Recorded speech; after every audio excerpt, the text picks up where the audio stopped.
Yang terhormat Bapak-bapak, Ibu-ibu, salam Pancasila.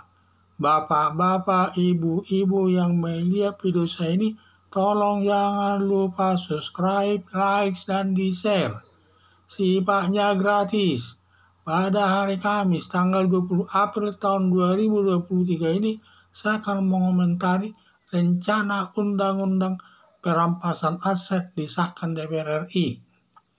Dalam penyitaan kekayaan para koruptor mengalami kesulitan selama ini karena dasar hukumnya kurang kuat. Presiden Joko Widodo berkali-kali menghimbau anggota DPR mengesahkan perampasan aset untuk lebih mempermudah dalam penyitaan aset para koruptor karena didukung dasar hukumnya yang kuat.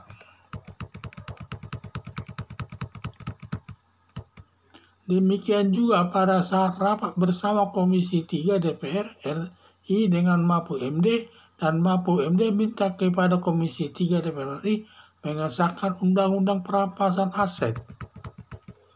Dalam beberapa hari ini Undang-Undang Perampasan Aset telah disahkan DPR RI, sehingga dalam perampasan aset nanti sudah ada dasar hukumnya dan aparat penegak hukum tidak ragu-ragu melakukan penyitaan aset para koruptor. Perbuatan korupsi yang sudah merajalela di tengah-tengah masyarakat seperti kata Mapou-MD, kemanapun dilihat, ke udara, ke laut, dan ke samping ada perbuatan korupsi. Maka dengan disahkannya perampasan aset akan mempercepat penyelesaian pemberantasan korupsi. Anggota DPR seperti Markus membela para koruptor terkait transaksi gelap 349 triliun. Begitu sulitnya Mapou-MD menjelaskannya, akhirnya dapat menundukkan anggota DPR RI.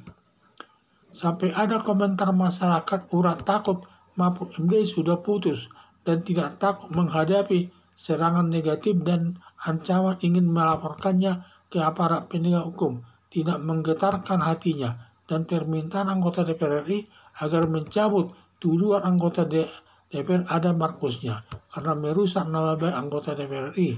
Tetap Mapou-MD tidak mau mencabutnya karena ada benarnya perilaku anggota DPR RI seperti Markus dengan cara kerjanya pertama-tama menyerang pejabatnya, kemudian mendatangi pejabat tersebut sambil bawa berkas.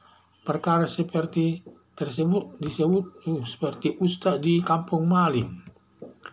Pengesahan perampasan aset ini lama baru disahkan anggota DPR.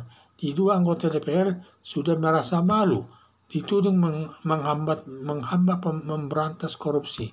Lalu anggota DPR mengesahkan perampasan aset tersebut. Harapan saya para penegak hukum agar lebih mudah memberantas korupsi demi terciptanya pejabat yang bersih dari perbuatan korupsi demi mengamankan uang negara atau uang rakyat.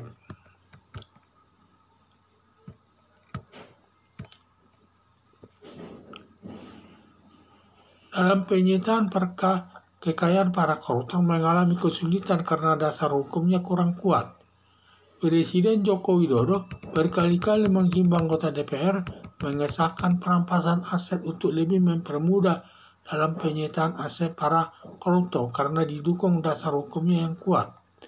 Demikian juga pada saat rapat bersama Komisi 3 DPR dengan Mapou-MD, dan Mapou-MD minta kepada Komisi 3 DPR RI mengesahkan Undang-Undang Perampasan Aset.